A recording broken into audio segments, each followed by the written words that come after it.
সৎ ব্যবসায়ী ও ফেরেশতা। একবার এক যুবক ছিল যে খুব সৎ ও পরিশ্রমী ব্যবসায়ী ছিল।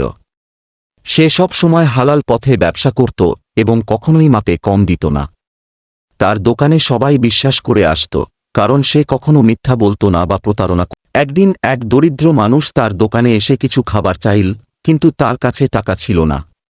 যুবকটি বিনা মূল্যে তাকে খাবার দিয়ে দিল এবং বলল, আল্লাহর রহমতে যদি আমি আজ তোমাকে সাহায্য করতে পারি, তাহলে সেটাই আমার জন্য সবচেয়ে বড় লাভ। সেই দরিদ্র মানুষ আসলে একজন ফেরেশতা ছিলেন, যাকে আল্লাহ পরীক্ষা নিতে পাঠিয়েছিলেন। ফেরেশতা তখন আসল রূপ ধারণ করে বললেন, তোমার সত্তা ও দয়ার কারণে আল্লাহ তোমার রিজিকে বরকত দান করবেন।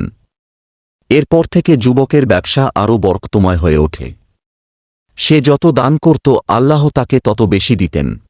শিক্ষা: সততা ও ন্যায়পরায়ণতা আল্লাহর কাছে সবচেয়ে প্রিয়। যারা অন্যের উপকার করে আল্লাহ তাদের সাহায্য করেন। হালাল উপার্জনে বরকত থাকে।